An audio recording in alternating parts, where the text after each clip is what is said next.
Right now, you can exploit FIFA 23, and it's mainly because of the amount of content that EA is providing.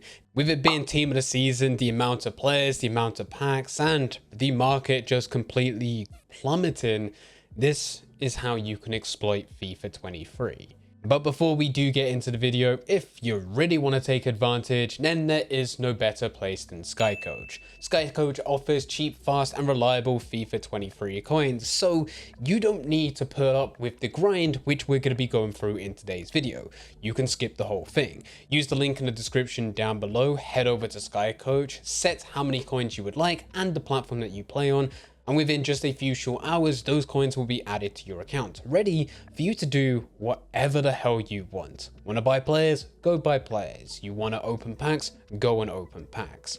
And if you really want to take advantage of this, if you go and use Fnatic at checkout, you'll also get yourself a 10% discount. Link can be found in the description down below. Nice. We are looking at how you can exploit FIFA 23 in its current climate. Right now, there are so many different things going on. There's a lot of content in which EA has pushed to a number of different game modes, and there's a way in which we can go through this incredibly efficiently without needing to do too much work, as well as pull up too many players or coins. This is what I'm focusing on. Firstly, and this may be a given, FUT Champions. FUT Champions is the best way for you to get rewards, not just gold players and coins, but also for you to get red player team of the seasons. It is by far the cheapest way in which you can get team of the seasons.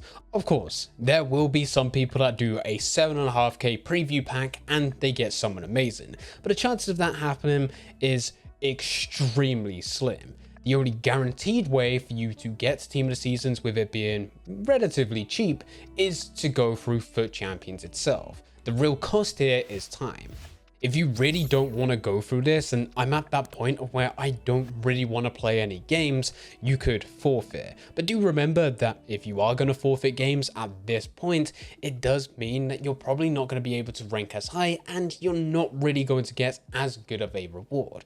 The higher the rank, the better the reward. That's just how it works. What I've been doing is playing some games, forfeiting others. When I know that my opponent is 100 times better than me, which does happen quite a lot, I will forfeit the game, gift them the win, score an own goal and end it. Move on to the next one and find the opponents that I know that I can very easily win. And typically when I go into those games, they end up forfeiting relatively quickly. And I'm able to go through FUT Champions insanely quick, allowing me to get a reasonable reward for the time that I've put in and be happy that I was able to get a guaranteed team of the season without really needing to do too much. Keep that up on a weekly basis and, well, you're in a very good position. If you do have time to sit there and play through every single game and you're a confident player, this ends up being a lot better for you.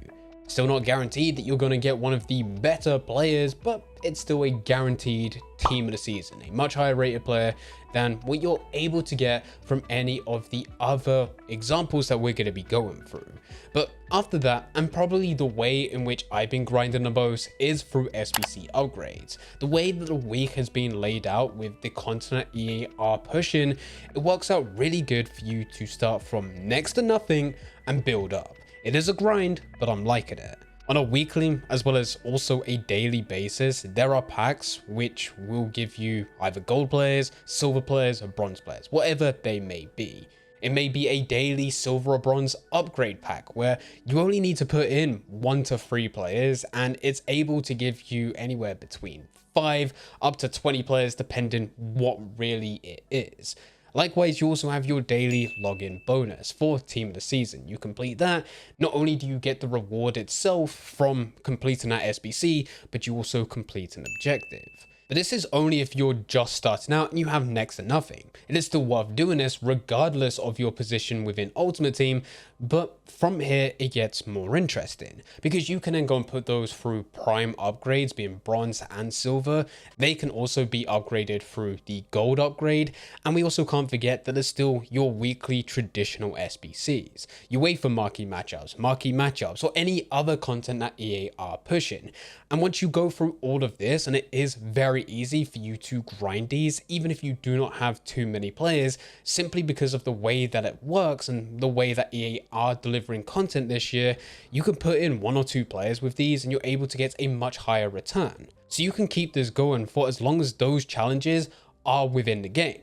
Normally they're limited for just a couple per day, but they're worth going through. And then it goes into your normal team of the season upgrades. And these as well are pretty decent. You can keep on going through these with team of the season challenges, premium league upgrades, and gradually you will be able to build out your club to have even more gold players. Better than the common gold players, you're probably going to end up with some rare golds, and gradually you can then upgrade those to other types of team of the season challenges. 11 times 81 plus player packs. Now you're starting to get fodder ready for you to put those into guaranteed team of the seasons. Don't get me wrong, this is an incredible grind, and if you're not a fan of SBCs, then this will be incredibly tedious. But for those that do enjoy going through the menu side of this game, such as myself, then you can really start to upgrade your club. I now have loads of common gold players and rare gold players which are just constantly going through this, and I actually can't get rid of them.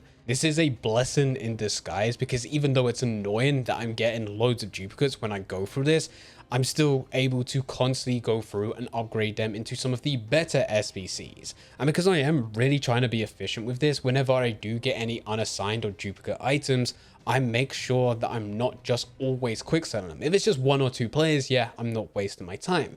But when we start to get several players in a row, then it's the case of me actually using them, going through and specifically selecting those exact same players to go through SBCs to complete them. And it's incredibly efficient, but because of the way SBCs are set up for team of the season, I'm able to constantly build upon this. And it is definitely something that you should do, especially considering it doesn't stop there. We did just briefly mention it when going through your daily team of the season SBC. You will get the SBC reward itself, plus also you'll get objectives, but objectives themselves are amazing. Regardless of what you're doing within Ultimate Team, you will get XP. And if you're going through seasonal rewards, you're going to get some insane players if you can get all the way to the end of rank 30. Just look at Payet, Desai, and also Rooney. Amazing players for you to have.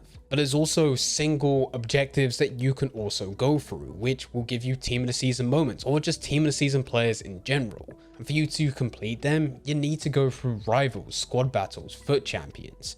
And it's nothing too crazy. Score with a specific shot type, score with a specific player, have a player from a certain league get an assist, have a specific type of assist. All of it incredibly easy for you to go through, and you could go and do this on semi-pro difficulty and just go through it in squad battles. Now there are some challenges which are slightly more challenging and that you do need to go online, but even then you're able to go through friendlies, and most of the time it is going to be foot friendly, team of the season, 1 league cup. There's actually so many things going in on objectives right now that I'll just do something random, not even thinking about objectives themselves, only for it to pop up with a notification saying I completed something, go and check what it is, and it ends up being a great pack or a team of the season player in itself. But with all of this, and of course I'm talking a lot of praise and how you can go through this and really get things going, but the best way itself is just check the transfer market. This happens every single year, and most people do get caught up within the content that EA are releasing to other game modes, but at the end of the day, it's the transfer market where all the good tradable players are. And for a lot of players, they are insanely cheap. Let's just look outside of team of the season for a second.